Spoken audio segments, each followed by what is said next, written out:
So, welcome back, everybody. Today, we are joined by our smart sister, Dayna Ruben, who's going to help us demystify some really cool stuff. Now, the last time she was here, she talked about fertility from one of the most interesting, or should I say, intriguing perspectives. She also talked about spiritual babies. She talked about conception from all kinds of angles that open doors to today's conversation. A lot of the topics we're going to touch on today have been from your feedback. So we are also doing this for you as well. And one of the main questions that y'all sent through the back door to Dayna is the topic of parthenogenesis, the connection between mental health and fertility. And we're also going to talk about the mind, body, and soul and the spirit connection to fertility and conception. By conception, we mean premenopausal and postmenopausal as well. So this is going to be a really juicy one today. So I'm going to let Dayna just take the wheel and drive this bus whichever road and path she wants to take. Dayna, I'll just let you hit the road and take it where you want to take it. Yes, thank you, and thank you so much. It's a pleasure to be here. So and thank you for the viewing listeners with the feedback, because that's always special to know that there's engagement, even though it may not be in real time. It's still very valuable. So I appreciate that. I want to roll back to the reason people are asking about menopause and what I stated in the last video about the transformation of fertility and how it's going to look in the future. So I do believe that as we progress, we will have access to technology that's been hidden from humanity. And that technology is called a med bed. So what is that? That's basically, it doesn't necessarily have to be a bed. Some people see it as like an egg-shaped type of contraption that you sit in or lay in, almost like a tanning booth, if you will, a sun tanning bed. And it basically heals you. It connects to your DNA. It does a lot of things to connect on a quantum level to help you heal. So that's in the back of the mind's eye of a very big collective that is talking about med beds. That's what it seems like. But I feel like it could be a myriad of different things. It may not necessarily be that look. But in any case, it's using quantum technology to heal you on many, many different levels. And quantum technology works with density and dimension. So it's going into your DNA, cleaning your DNA, fixing it, resetting it, and moving you into a quantum aspect of yourself, quantum really just means that there's a lot of things happening on many levels, that you're accessing your past, your present, and your future. That's basically quantum in a nutshell. So these med beds, if they're able to do this, and this is what we've been told, they're able to heal you on a very clean genetic DNA level. They're also able to regress your age. And by doing that, they take you back in time to a time when you have more health, basically. So on average, most women want to go to between 25 and 30 years of age, because that's our prime. And most men want to go between 30 to 35 or 40 years of age. And that may or may not be their prime. But that's what the feedback that I have done from research is showing me. And I want to take a little step to the side on this topic to tell you something that happened to me when I was 26. So I was, at the time, I lived in a condo, 1 bedroom, wasn't married, wasn't dating anyone, very single, very focused on career, but also travel and just being free. And I was just, doing my thing. And something popped into my head that my 26th birthday was coming up, and what age do I want to stop aging at? And when you're 26, when something like that pops in, it just seems funny. It doesn't seem serious. I didn't realize I was connecting with my higher self, and I was planting the seeds back then, so I would have access to that age at an older age. So I was like, yeah, I guess 26 would be a good age to, stop aging, if you will. And my sister and I, we make fun of each other. We have fun with each other, not make fun of each other, but we just talk about how we stopped aging or anti-aging, because we don't look our age. I am 45 as of today, and this year I'll turn 46. So basically, ever since my 26th birthday, every birthday I do celebrate, and I celebrate the age that I'm actually at the present time. But I always say I'm 26 years old. I'm still 26. In the back of my mind, I've programmed myself to think that I'm 26. So I want to step off and talk about that, because that was a catalyst for really connecting to this information and the reason why I'm basically put on this planet to talk about this.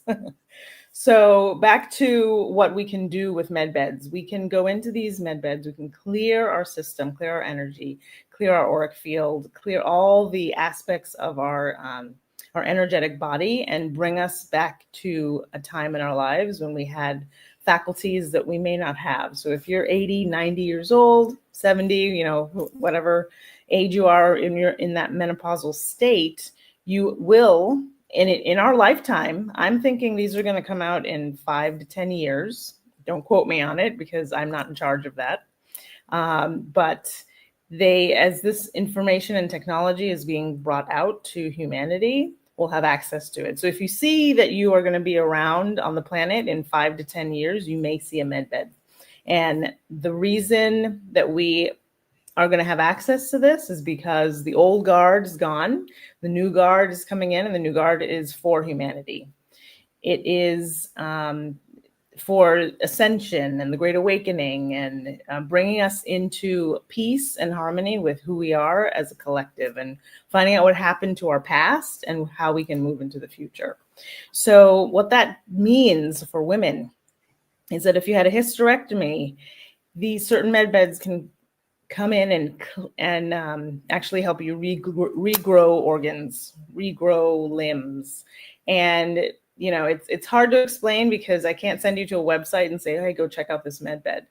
But the way we've been programmed from a society perspective is that they've been using predictive programming on us. So they're giving us the information through movies, through movie magic, through Hollywood, through fictional information, but it's actually real. So the movie Elysium with Matt Damon has a med bed in it. And when you watch that movie, you'll see that the people on Earth were degraded, and you had the elites that were living somewhere off planet, and they had access to all these wonderful things. And the people on Earth, Matt Damon helped a little girl get to where the elites were, and she was able to use a med bed. She actually laid down, and it fixed her arm or something like that. I watched the movie a long time ago, so, don't quote me on it. But if you've seen that movie, that's disclosure. They're telling us what we have access to, that what's available that we don't have access to. But there's a universal law of basically disclosure, or a law of making sure that you tell the population what you're doing. And that's the law that if you put it in a movie, it's like you're telling us what you're doing. And that's not really straightforward. That's not really accurate. So now let's move into the actual menopause aspects of this. So folks that have, maybe you had one child, you wanted two, or you never had children, you had to have a hysterectomy for whatever reason, you're going through menopause, but you always have that baby fever, and you're not really sure where it came from. it's coming from your spirit baby that's connecting to you, connecting to a future you that has gone through a med bed or has been healed on certain levels from certain modalities, and you're able to have children again. Now it sounds, yes. It sounds pie in the sky, something that could probably never happen to you. So take it with a grain of salt. You don't have to believe me if you don't, but in my core, I feel it. And it's something that I'm being pushed by my soul, my spirit, my essence to talk about ahead of time.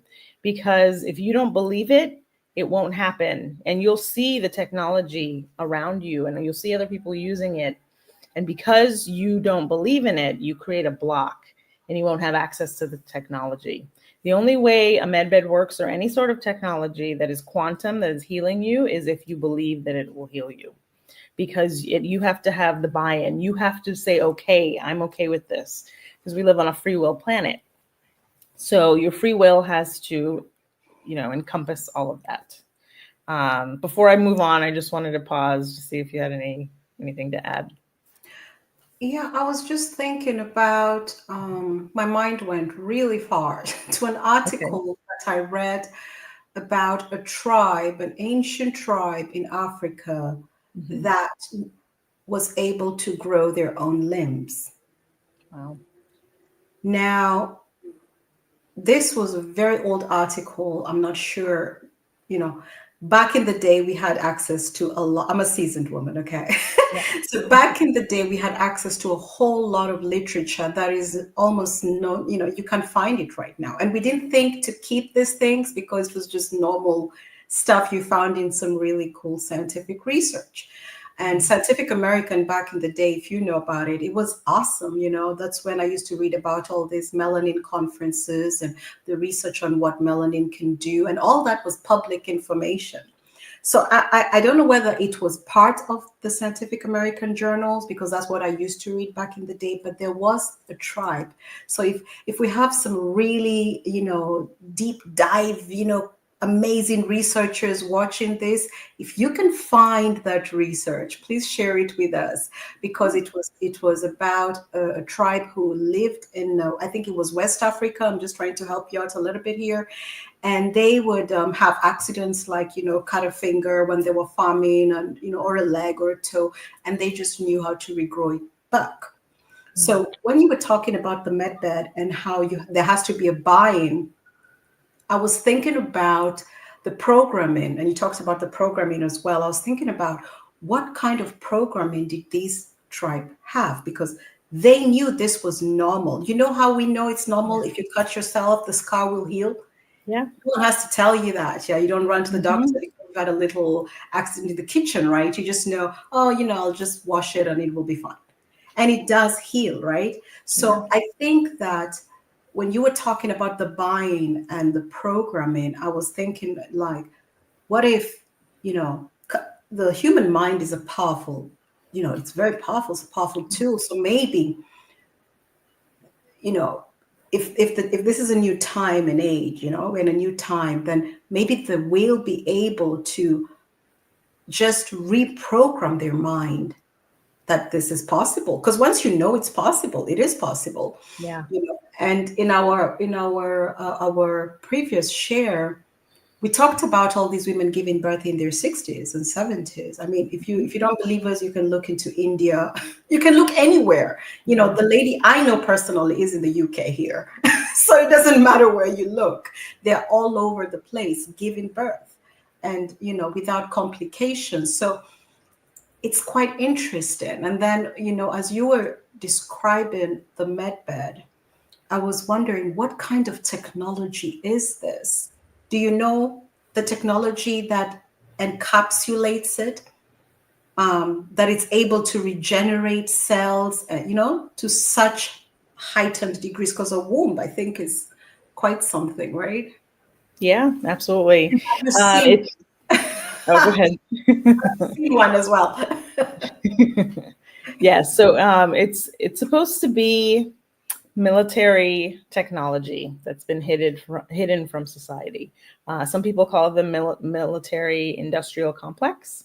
But in general, it could be based from top secret information. And we all know that there is top secret clearances that, especially in the US and abroad, where at a certain level, you have to have a clearance in order to know more and more and more. And only those people know. So you have a fraction of the military that has access to this information. Where did they get it from? Well, based off of the research that I've seen, is that when President Dwight D. Eisenhower in the USA was in office, he was visited by Pleiadians, possibly Venusians. These are folks, well, galactic brothers and sisters, basically. Now, if I lost you there, that's okay, because a lot of people don't believe that we have brothers and sisters in the galaxy. And many of them are humanoid. They look just like us. They're actually supposedly, allegedly walking among us, and we wouldn't never know because they look exactly like humans. So unless we see something off, which we don't see, because that's not something humanity is open to as a collective, we just won't know. You may have bumped into one of them in your life, and you may or may not even recognize that. So that is what happened. So if you want to know more about that, you would have to research Dwight D. Eisenhower, what happened to him in the White House, how he was visited. He was tricked into signing some sort of treaty with that group. And from there, the military industrial complex took over his head. He didn't have the top clearance because the military stops the president at a certain level with clearance, and not even the president of the United States, the highest position in our country, has access to that because it's above their clearance. So lots of things to think about. There's a ton of research out there with this. So, whenever I bring any information, don't take it for my word. Feel into it, see if it works out for you. If it doesn't, that's fine. But do the research. It's there. And it's just a matter of it should be common knowledge that what you're saying. I mean, the government's talking about this. Here in Europe, Russia is constantly talking about this kind of stuff. So, I mean, I know what you mean, but and we've had all these phenomena, that have been. This has been the year of all kinds of phenomena in the skies. Yeah. Here in Sweden, all over the place, in Denmark. I mean, in Europe, in the US. So basically, Africa, the whole world has seen a little bit of something that is not explainable, but kind of explainable. So yes. I don't think you're very far off, but maybe you are to some listeners. Yeah. So I think it's this has been a very interesting year with all the phenomena. Yeah. That's right. And let's go into the mental health aspect of things and the role it plays in conception and fertility. Yes. Yes, definitely. I want to talk about mental health because that is a staple in fertility and conception. I was going to bring this up when you were talking about regrowing limbs, and I forgot. The only organ in our body that regrows itself is the liver. So we already have an organ that regrows itself. Whether it's back to maximum capacity or not, I'm not sure based off of how much was severed. But people are working off of partial livers, and they're functioning as a human being. So just to put that out there. So let's go back to the mental health aspects. Now, when you walk into a gynecologist appointment or an OBGYN and you've been trying to conceive, which I don't even I don't say those words because it puts you on a hamster wheel. We talked about that in our first session. Yeah, we did. When you have unexplained infertility, what that really is, they like to put that towards stress. Oh, maybe it's just stress. And then a lot of things are created from stress. The big C word, I'm not sure if I can say that on this platform, but CANCER and a lot of other like diseases are, they just chalk it up to stress and they move on. But what is stress? It's the mental health of your being and your consciousness. In order for what you want to attract to come to manifest to you, we also call it the law of attraction, you have to be in somewhat of a flow state.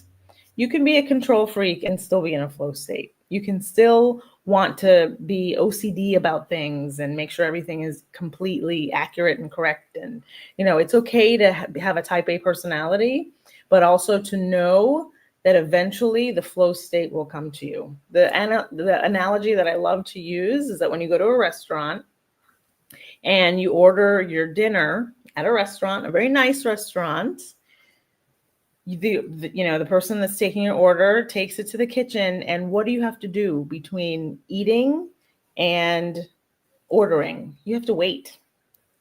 You would never, never go to the kitchen and try to figure out what's happening and which chef has your order and try to push them to finish your order. You wouldn't put on a chef's apron and start cooking the food yourself. Like, that's just not what you do.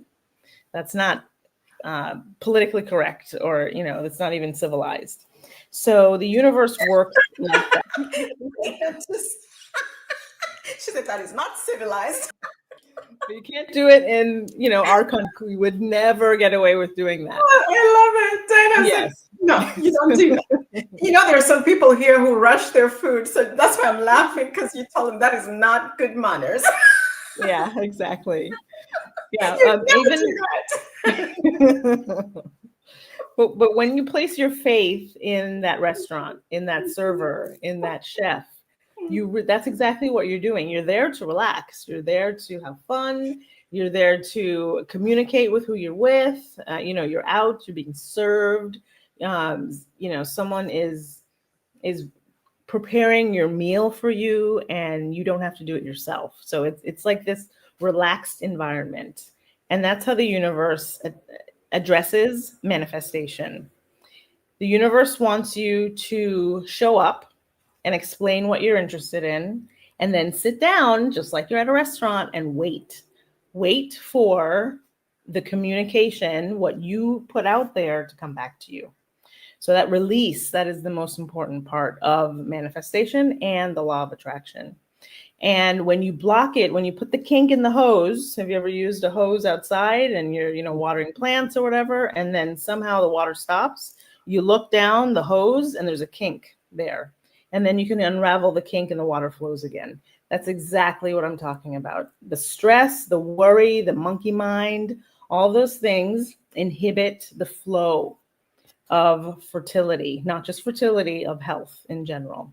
So if you're not interested in fertility right now, or you're just, listening because you're a fan of the show, and maybe there's something else happening in your life, like an illness or a disease, there's something there that happened. The origins of that disease or illness it's on a mental capacity, a mental level. Everything happens from a psychological perspective first, and then it becomes physiological and it becomes a part of your body.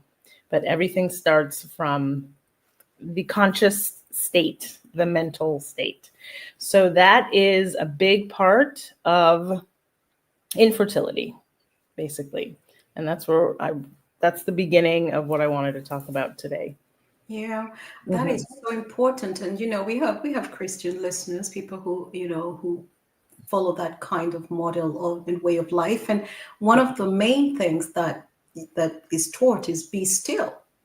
And that's a very powerful teaching. And I think, you've said that so beautifully, because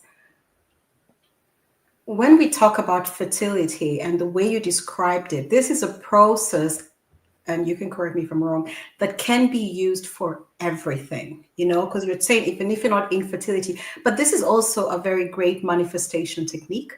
It is also a great technique when you're birthing an idea, a business, anything. So yes, we're talking about fertility and conception, but I think what Dayna has described is applicable to almost every single area of your life. Yes. At least that's what I caught from it. I saw many gems and many ways to use what it is that you said as a tool, in general. And stress, like you said, what is stress? You know, because people just assume everyone knows what stress is, but what is stress? You know, and maybe you can touch a little bit of that. How does one know the manifestation of stress in the body? You know, Yes. what are some of the cues? Because everyone says, "Oh, I'm so stressed," but what does that mean? You know? Yeah, absolutely. So stress is the inability to stay in the present and to focus on the moment of now. When Mhm. you are focused too much on the past and you're mulling over the past and worrying about the past, that staying in the past causes depression. So shoulda, coulda, woulda. Why didn't it happen this way? You're depressed because your mind just keeps going back to a trauma in the past, an issue in the past, something that happened that was horrible, or just depressive. It keeps you in depression. Too much focus on the future. If you're living in the future, worrying about the future, that creates anxiety. So people that suffer from anxiety, they're always mulling over what if, what if, what if. They're creating all of these situations that will never happen, that aren't really happening in the present moment of now, that haven't manifested yet, but they just keep what ifing themselves into anxiety. So, and when you get anxious or you're depressed for whatever reason, think about the thoughts you're having at that present time. But in the present moment, the moment of now, and every moment is a moment of now, every single moment. 10 minutes ago was the moment of now, and it's now in the past, but it was still encapsulated in a moment of now.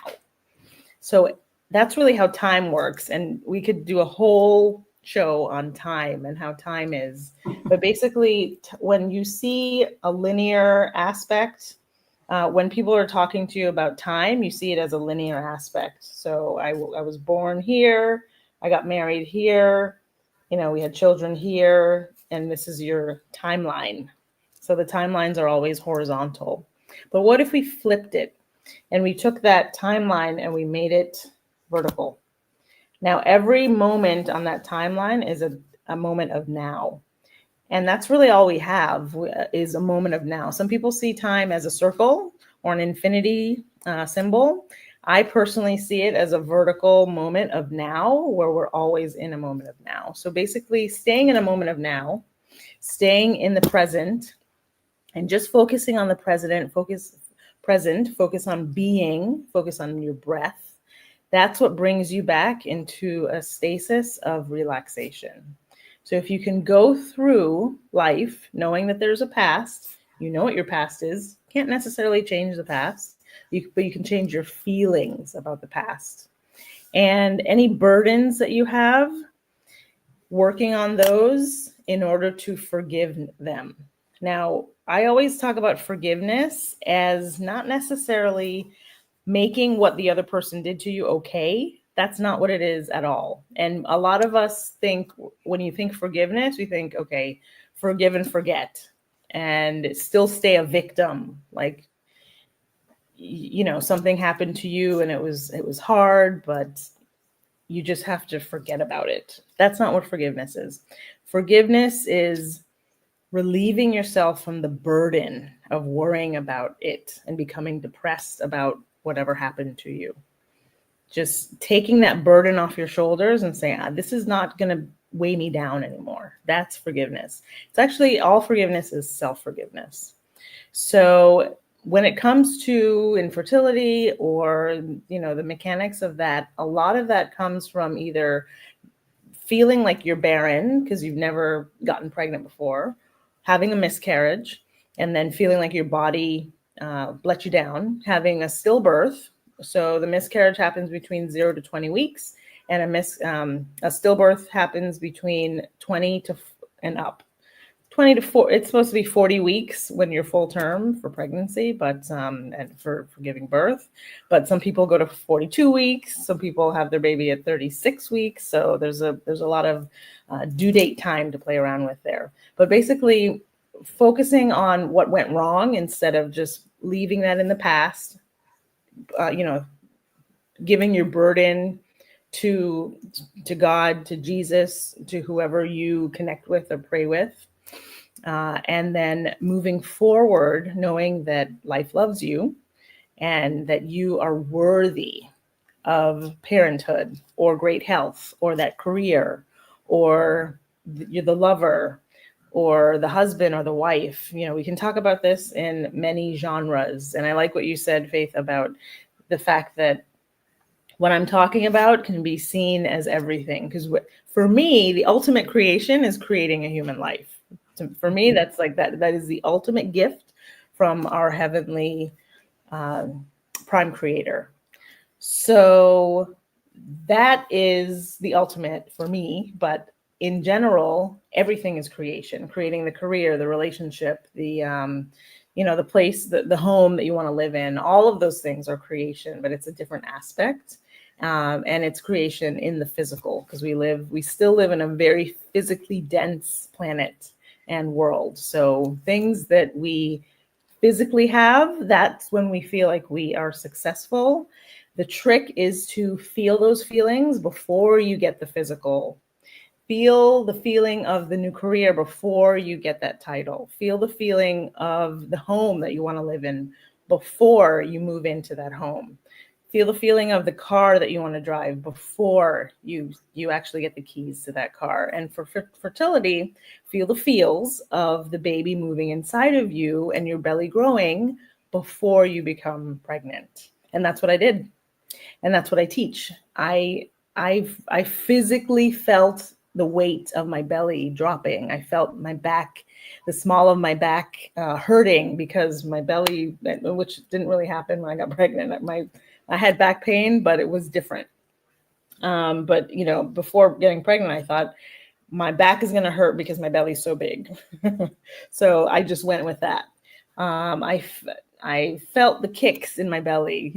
Maybe you can equate that to having gas. Sorry, but it's funny.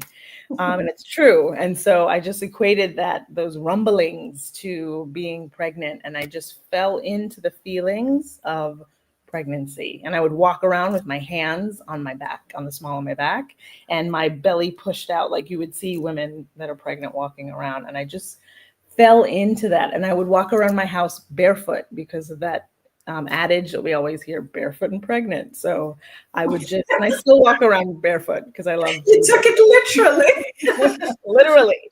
Yeah. Like I became the character of pregnancy. Barefoot and pregnant. Yes. Barefoot and That was pregnant. supposed to be an insult, actually. But Dayna was like, no, it's a compliment. Ooh, yes. Like I got into that because when you're barefoot, you connect to Mother Earth. And in the past, people were mostly outside. So if you're outside and you're barefoot, you're earthing and you're grounding and you're connecting to Mother Earth, which I always do. And I promote that in my classes as well. So all of those things are connected and they manifest into what you're looking for. So don't put that kink in the hose by worrying about what if I'm not going to get pregnant? What if this ovulation cycle isn't successful? We start to tangle the web in our mind when the universe was created to and actually the origins of creation and fertility and whatever you want to create was to keep it really simple and not complicated at all. And to put that order in and give that order to your server and let the chef, who is the universe, create your masterpiece and bring it back to you. And you just sit there and wait. It's the waiting that we have a problem with. Yeah. We want it now. Yeah. And I want us to go back to something you said, because it kind of stuck with me. When you were talking about the different timelines, you're talking about the past, the present, and the future. And then you talked about forgiveness and, trying not to have those imprints is how I understood it. Not imprinting yourself with all these things to a point where you can't move forward, right? So I got to thinking about ancestral, because that is part of our past, right? And I don't know how far that goes because I think it's infinite, right? But I got to thinking about the ancestral, spiritual, emotional, and whatever genetic imprints, or you can call it epigenetic memory and imprints. and how it impacts fertility. Because you were talking about forgiveness, but I was thinking, okay, how far? What are you forgiving? You can't forgive things you don't know. You know what I mean? Mhm. But you might have the imprints.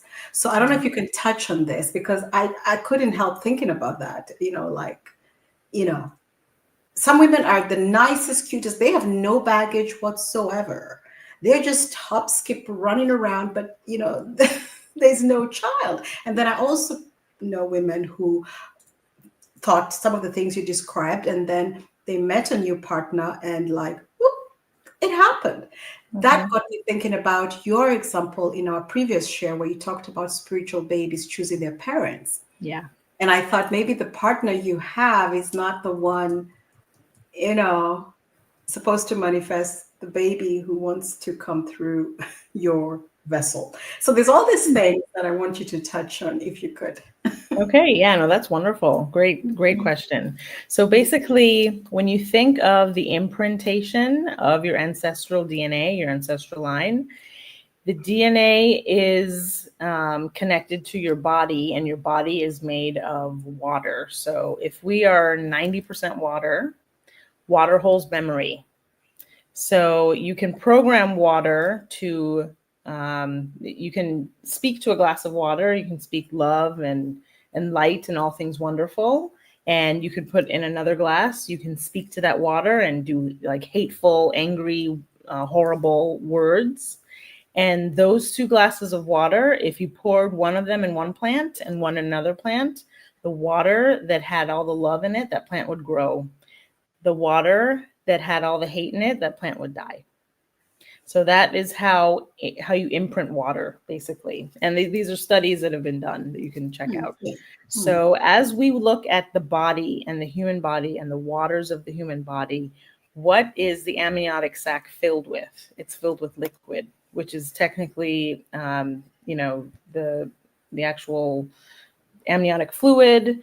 There's a lot of urine in there because it just keeps getting cycled through the baby. So there's urea and things like that of that nature. But most of it is just basically water. So we are water. So the waters of our DNA, the connection and the actual down to the atoms of our DNA is connected to our entire lineage. So you could go back 10 generations, 20 generations, 30 generations, and maybe someone in that lineage had a miscarriage or had a stillbirth or someone was forced to have an abortion because of a situation that wasn't, desirable. So those things stay in your ancestral line. They stay in your DNA and they get passed down from generation to generation to generation. And now you're here in this generation, and instead of being the strongest link in the chain of this ancestral line, you really are supposed to be the weakest link. You're supposed to break the chain. You're supposed to be the link that is just dissolves that lineage and breaks that chain so that it stops with you and it doesn't move on to the next line, basically. So that is a part of what I teach in my classes to clear the ancestral line. And I think that's what you were asking. And then there's also the Akashic records, which I could talk about if you want as well. Mm-hmm. Yeah, that's what I was asking. But also, Mm-hmm. I know we talked about it in our first share, that the babies are attracted to specific parents. And Yes. so while this woman or man may be thinking, we're going to go into male fertility as well in a minute, Mm-hmm. but as both parties are thinking that it's a fertility issue, maybe it's not. That's what I was also wanting you to touch on. You know what I mean? Yeah, so basically there's issues on both sides of the connection. So you Mm, have the female and the male, and you have both lineages. So in the male aspect, there's also that third, fourth, fifth, 20th, 30th generational aspect or ancestral aspect where someone had an issue with fertility. So it's not coming from the mother's side, even though the mother tends to look barren, or they haven't gotten pregnant yet. Maybe they're together for 10 years, they haven't gotten pregnant yet, or more or less. And you go to the doctor, you check out fine, you're healthy, you're this, you're that, but then you're still dealing with that hiccup. And some of that is the ancestral aspects of both parties. So looking into that, healing that with your angels, with God, with Jesus, whatever that looks like for you. But also, once you've worked on the ancestral line, working on the records of your soul is also very important. So both men and women, everyone on the planet has records inside of the Akashic records, which is, you can see it as a library where all of your information, all of the lives that you've had, whether you believe in past lives or not. A lot of folks, especially religious Christian folks, don't necessarily believe in that, and that's okay. I was raised that way, to not believe in past lives as well. But as I kept digging, and I looked at all of the information of these little kids that could recall information about someone in history, and they identified with that person. As a child, you're so pure and you're so innocent. Everything is just comes in so quickly and easily. So why would a child lie about being Babe Ruth in a past life or something like that? So the information is there. You just have to, take a look, deep dive, have faith that you're going to find something that connects with you. But we do have the Akashic records as well. So the Akashic records, some people also call them the Akash.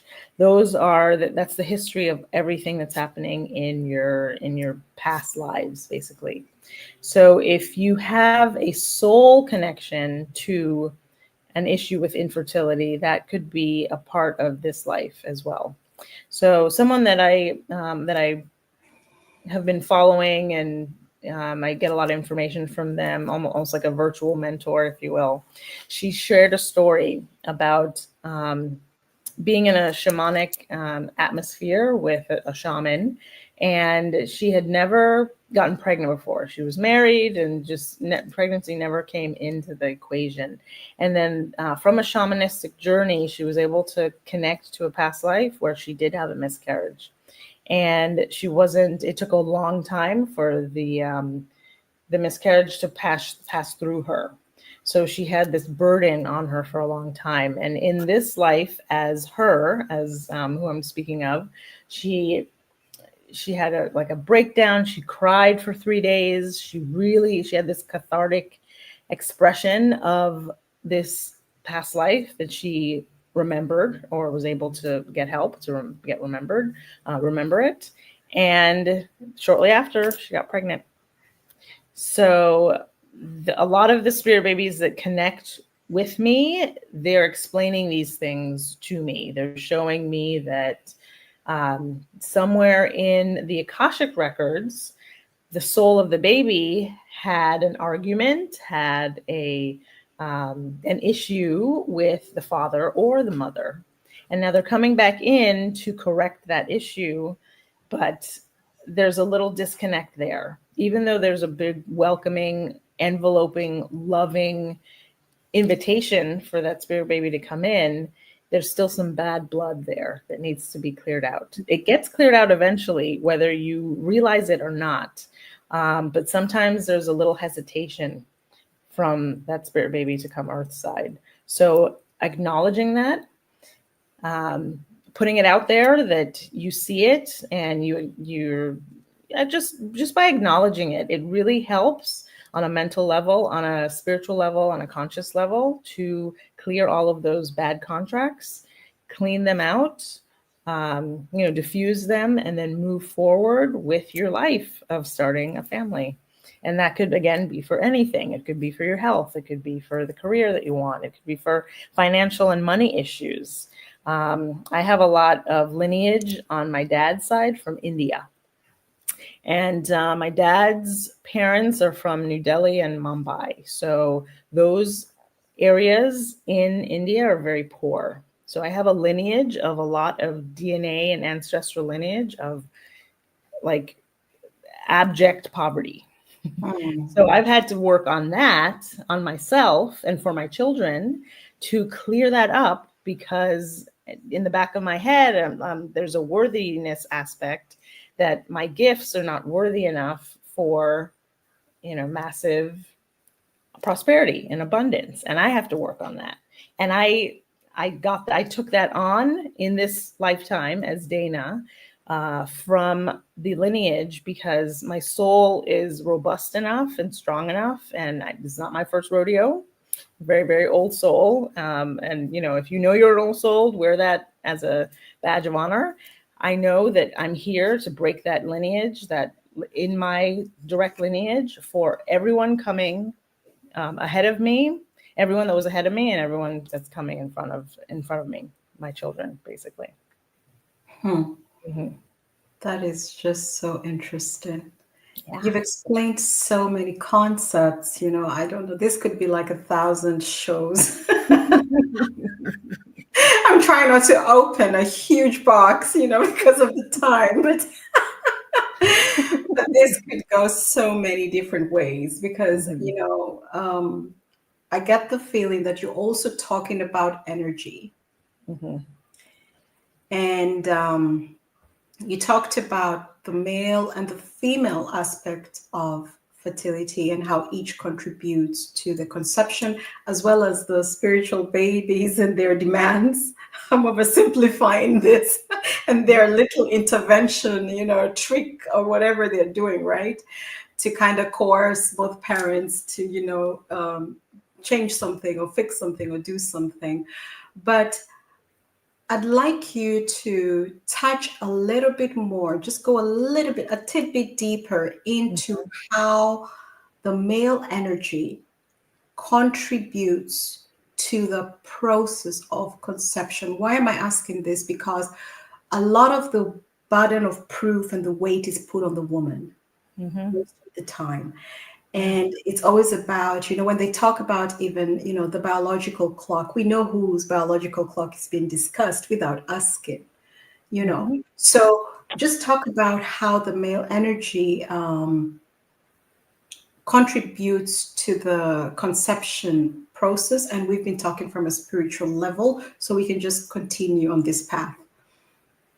Yeah. So from a spiritual level, there are many hindrances that have been purposefully put into our society to hinder men on a very subconscious level when it comes to fertility. Now, the physical aspects, I'll talk about them after, but the spiritual aspects basically are, the man is the provider. The man comes in as, your provider, the protector of the home, the not necessarily an alpha male, but that energy, that is the man. When you look at it from a celestial aspect, the male archetype is the sun, and the female archetype is earth. So the sun comes in and brightens up the earth and shines, and the shining is consistent. So what has society done to contradict that, to inhibit that? We put a lot of pressure on men to provide, to be financially stable for their women, for their their partner, and that's because there is so much angst and anxiety on the financial preparations for a family, that creates the stress that we were talking about before, and it inhibits the actual flow of creativity and the flow of the masculine. So on a spiritual level, there's a lot of stress that happens. On a mental level, there's a lot of stress that happens, and it moves into creating a family. Also, the ability to not disappoint. We talk about infertility in women that are not getting pregnant, but there's two aspects to that. So the masculine and the feminine. So what is the masculine doing? Is there a low sperm count? And this is where it gets a little bit more physical, but everything is happening all at once when we're talking about we're talking about conception. So basically, the lower sperm count, I'm talking about the physical aspects now, that could be possible, like obvious things, like really tight jeans or, tight underwear. You gotta let things flow. Also, this has happened in the last, I don't know, cell phones like this have been out for 15 years? So what does this have in it? It carries a signal. It carries electromagnetic frequencies. And where do men keep their cell phone? In their front pocket, right next to their crown jewels. So this alone has inhibited a lot of fertility. So I made like a handful of videos about that. Keeping the electromagnetic frequencies, EMF is what that stands for, away from that area is very important. And actually turning off the phone and keeping it far away from you when you sleep at night. It's affecting the frequencies. And I've listened to and done research with spiritual, I don't want to call them gurus, but teachers basically. And they talk about, from a spiritual level, the cell phone is like a frying pan, and it's frying your eggs basically. And, the sperm, all the bodily aspects. So learning how to reconnect with nature, reconnect with wholesomeness, being in that flow state, let everything flow, let everything be breathable and not to constrict. There's a lot of physical aspects to the male infertility, but then there's the spiritual aspects that are there as well. And clearing the records. There's a lot of records of the baby that's coming in that they have to clear an aspect that happened in the past. And a part of this would be two men that were fighting over a woman in the past with like a sword fight, and one of them lost. And when you lose a sword fight back in the day, you passed away. And then the one that won, they were able to, win over the woman and move on. So that couple that moved on in that past life, they're back here in this life. And when you take away a life in a past life, you have to give it. You have to give that person a life again. So that the male that lost the fight, the sword fight, comes in as the baby. Ooh. And there's still some bad blood there because of what happened in the past. So you have to come in and heal that. And that's one of many aspects of what that looks like from a Akashic Records perspective and from a spiritual perspective.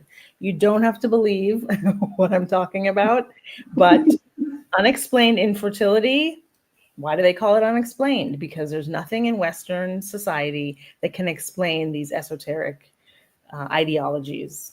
So when we come in and we explain them and we clear them and then we see the results, that's what the unexplained aspect of it is.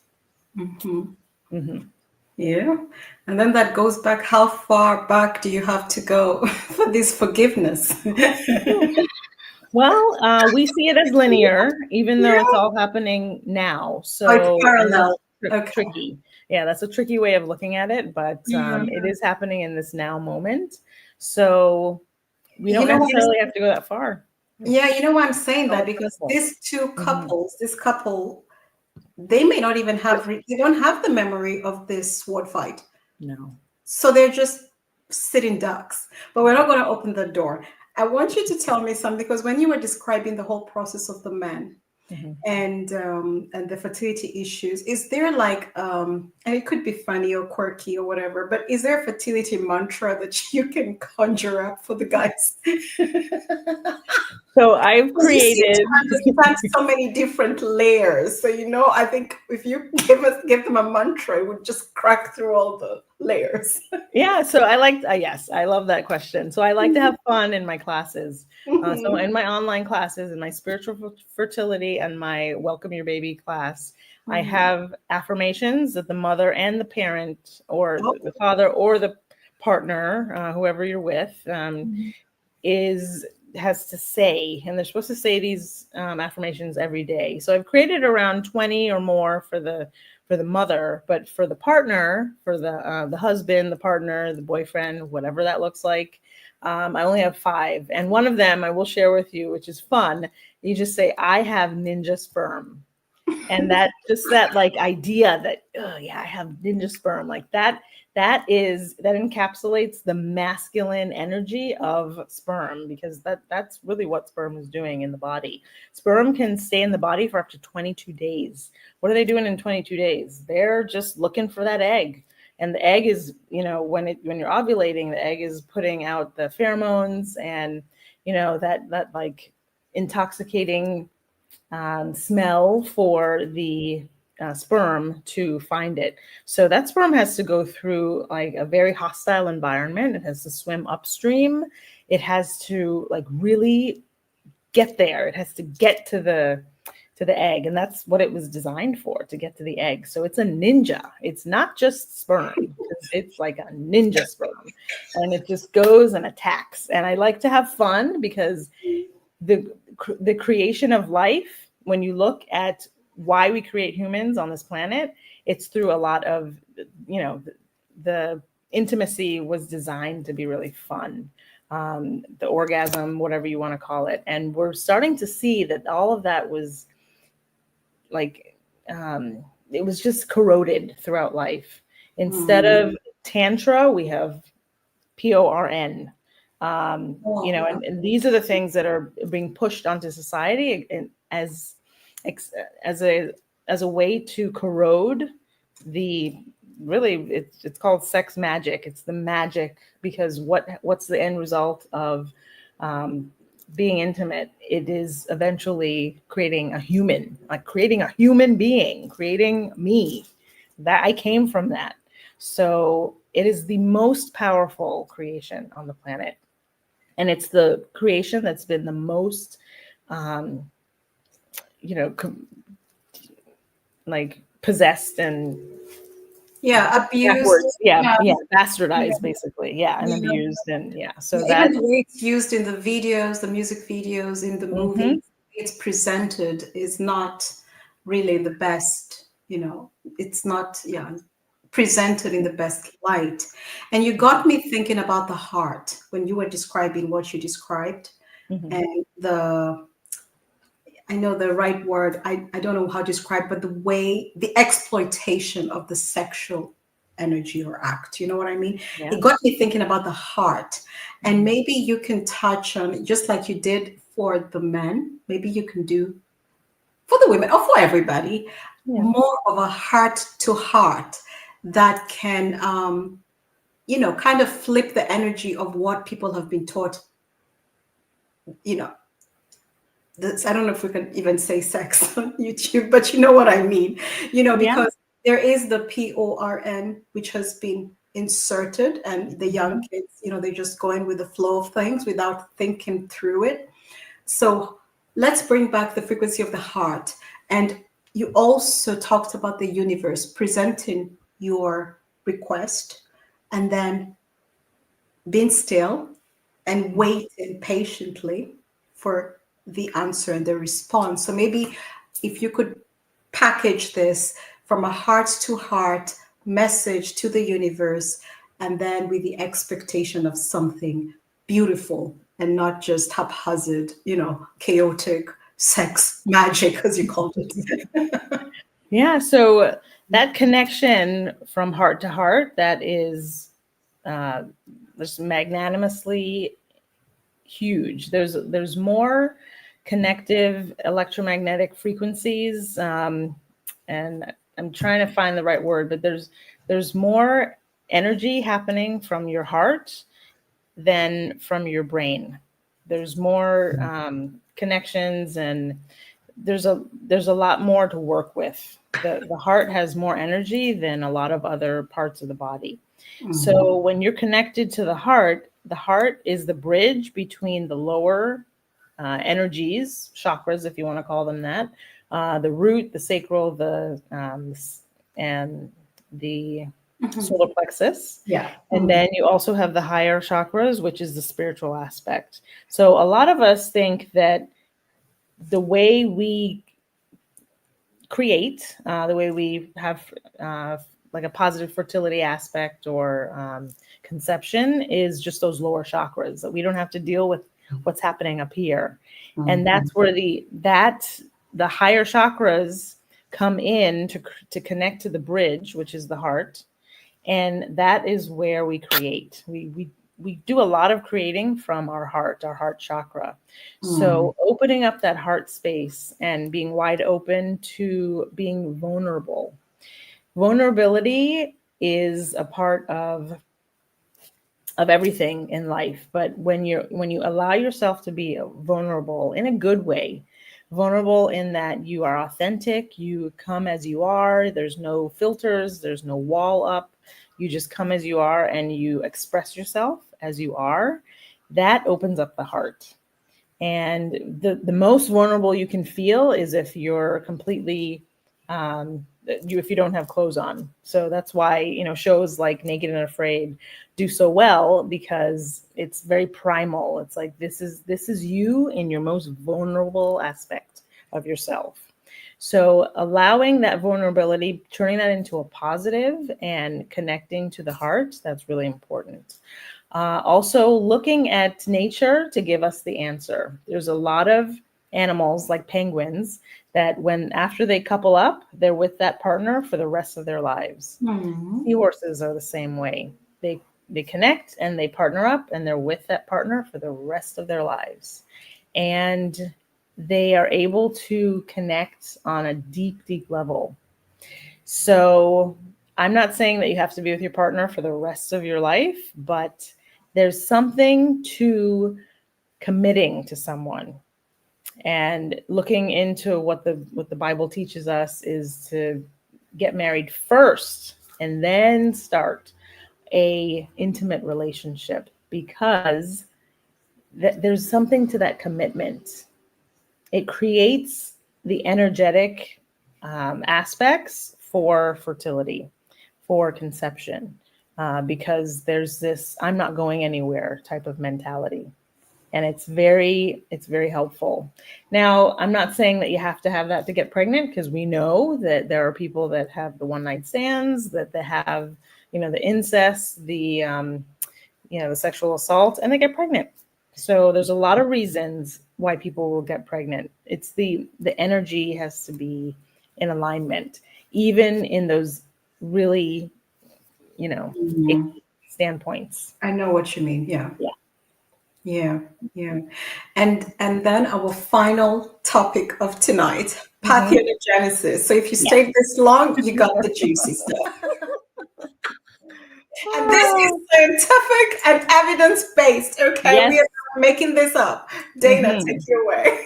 Okay, so this usually happens in nature. A amphibian or a frog that ends up, at first it starts out as a male, and then it turns into a female and has a baby. So, and it happens in nature all the time. So will it ever happen in humans? So while we're in a lower density, which we keep moving from third density to fourth density to fifth density, this is just the dimensional physical aspects of humanity. You always hear about the 3D, where we live on a 3D planet, third dimension, third density. When we're in lower vibrational aspects of ourselves, we have to use physical ways to get pregnant. So you have to have an egg, you have to have a sperm. As we move up in density and dimension, and we become more light, our bodies right now are made out of carbon, and as we move up, we are turning crystalline.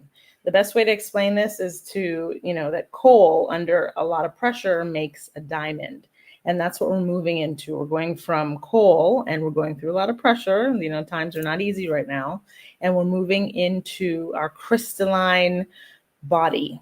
And what does that mean? We just have more light. We have more, think of a diamond. We have more facets of light to account for us. So men and the humans on the planet, we started out as fifth density beings. We started out in a very high vibration.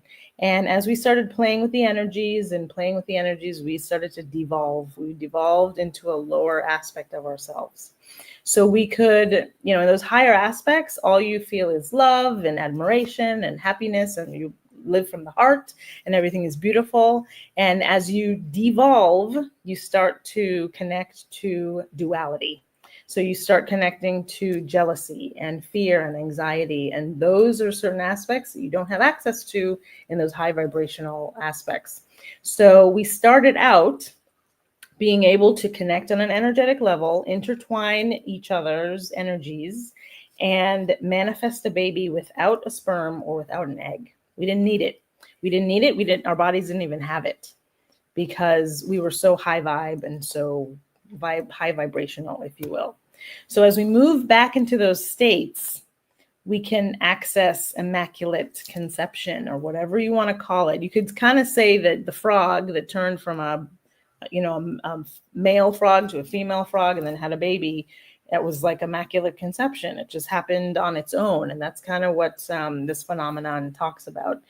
But as we move into the ethereal aspects of who humanity is supposed to be, as we ascend, if you want to call it that as well, we are going to get back to those aspects of ourselves that is able to pretty much have immaculate conception.